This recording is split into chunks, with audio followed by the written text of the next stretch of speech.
ನಸುಕಿನ ಜಾವದಲ್ಲಿ ಗಾಚಿ ಬೌಲಿಯಲ್ಲಿ ನಡೆದ ಭೀಕರ ರಸ್ತೆ ಅಪಘಾತದಲ್ಲಿ ಇಬ್ಬರು ಕಿರಿಯ ಕಲಾವಿದರು ಹಾಗೂ ಓರ್ವ ಬ್ಯಾಂಕ್ ಉದ್ಯೋಗಿ ದಾರುಣವಾಗಿ ಮೃತಪಟ್ಟಿದ್ದು ಓರ್ವ ಗಾಯಗೊಂಡಿದ್ದಾನೆ. ನಸುಕಿನ ಜಾವವೇ ಕಣ್ತೆರೆದ ಮೂವರು ಸೂರ್ಯ ಉದಯಿಸುವುದಕ್ಕೂ ಮುನ್ನವೇ ಶಾಶ್ವತವಾಗಿ ಕಣ್ಣು ಮುಚ್ಚಿದ್ದಾರೆ. ಕಲಾವಿದರಾಗಿ ಸಾಕಷ್ಟು ಕನಸು ಕಂಡಿದ್ದ ಇಬ್ಬರು ತಮ್ಮ ಎಡವಟ್ಟಿನಿಂದ ಪ್ರಾಣ ಕಳೆದುಕೊಂಡಿರುವುದು ದುರ್ದೈವದ ಸಂಗತಿಯಾಗಿದೆ. ಮಾನಸ ಎಂ ಮತ್ತು ಮಾನಸ ಎನ್ ಮತ್ತು ಬ್ಯಾಂಕ್ ಉದ್ಯೋಗಿ ಅಬ್ದುಲ್ ರಹೀಂ ಸ್ಥಳದಲ್ಲಿ ಮೃತಪಟ್ಟಿದ್ದಾರೆ. ಮತ್ತೊಬ್ಬ ಕಿರಿಯ ಕಲಾವಿದ ಸಾಯಿ ಸಿಧು ಗಂಭೀರವಾಗಿ ಗಾಯಗೊಂಡಿದ್ದು ಆಸ್ಪತ್ರೆಯಲ್ಲಿ ಚಿಕಿತ್ಸೆಯನ್ನು ಪಡೆಯುತ್ತಾ ಇದ್ದಾನೆ. ಸಾಯಿ ಸಿಧು ಸೀರಿಯಲ್ಗಳಲ್ಲಿ ಸಣ್ಣ ಪುಟ್ಟ ಪಾತ್ರ ಮಾಡ್ತಾ ಇದ್ದ ಈತ ಗಾಚಿಬೌಲಿಯ ಜೆಬಿ ಕಾಲೋನಿಯಲ್ಲಿ ವಾಸವಿದ್ದ. ಅಬ್ದುಲ್ ರಹೀಂ ವಿಜಯವಾಡ ಮೂಲದವರಾಗಿದ್ದು ಮಧಪುರ್ನ ಆಕ್ಸಿಸ್ ಬ್ಯಾಂಕ್ನಲ್ಲಿ ಉದ್ಯೋಗಿಯಾಗಿದ್ದ.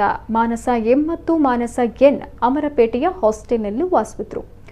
ಇಬ್ಬರು ಟಿವಿ ಸೀರಿಯಲ್ನಲ್ಲಿ ಕಿರಿಯ ಕಲಾವಿದರಾಗಿ ಕೆಲಸ ಮಾಡ್ತಿದ್ರು. ಜೊತೆಗೆ ಮಾನಸ ಎನ್ ಬೆಂಗಳೂರು ಮೂಲದವಳಾಗಿದ್ದು ಅವಳ ತಂದೆ ಸಿಎಂ ನಾರಾಯಣ ಮೂರ್ತಿ ಓರ್ವ ರಾಜಕಾರಣಿ. 3 ದಿನಗಳ ಹಿಂದೆಯಷ್ಟೇ ಸಿಧು ಫ್ಲಾಟ್ಗೆ ಬಂದಿದ್ಲು. ಜೊತೆಗೆ ಮಾನಸ ಎಂ ಸಾಯಿ ಸಿಧುಗೆ ಇನ್ಸ್ಟಾಗ್ರಾಮ್ ಮೂಲಕ ಪರಿಚಯಲಾಗಿದ್ಲು.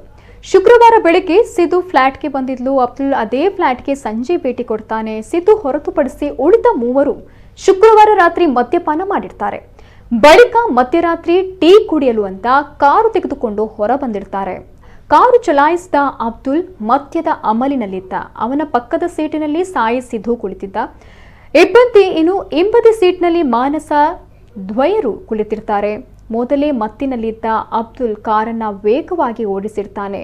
ಸಿಧು ಹೇಳಿದ್ರೂ ಅವನ ಮಾತಿಗೆ ಕ್ಯಾರೆ ಅನ್ನಲಿಲ್ಲ. ಸುಮಾರು 2:10 ಸಮಯಕ್ಕೆ 140 ಕಿಲೋಮೀಟರ್ ವೇಗದಲ್ಲಿದ್ದ ಕಾರು ಅಬ್ದುಲ್ ನಿಯಂತ್ರಣ ತಪ್ಪಿ ಹೈದರಾಬಾದ್ನ ಕೇಂದ್ರೀಯ ವಿಶ್ವವಿದ್ಯಾಲಯದ ಬಳಿ ಇರುವಂತಹ ರೇಣುಕಾ ಯಲ್ಲಮ್ಮ ದೇವಸ್ಥಾನದ ಪಕ್ಕದ ಮರವೊಂದಕ್ಕೆ ಡಿಕ್ಕಿ ಹೊಡೆದು 2 ಭಾಗವಾಗಿದೆ. ಸ್ಥಳದಲ್ಲೇ ಮಾನಸ ದ್ವಯರು ಮತ್ತು ಅಬ್ದುಲ್ ಮೃತಪಟ್ಟರೆ ಗಂಭೀರವಾಗಿ ಗಾಯಗೊಂಡಿದ್ದ ಸಾಯಿ ಸಿಧುನನ್ನ ಆಸ್ಪತ್ರೆಗೆ ದಾಖಲು ಮಾಡಲಾಗಿದೆ. ಮಾನಸ ದ್ವಯರು ಗುದ್ದಿದ ರಭಸಕ್ಕೆ ಕಾರಿನಿಂದ ಹೊರಕ್ಕೆ ಹಾರಿದ್ರೆ ಅಬ್ದುಲ್ ಡ್ರೈವರ್ ಸೀಟಿನಲ್ಲೇ ಸಿಲುಕಿಕೊಂಡಿದ್ದ.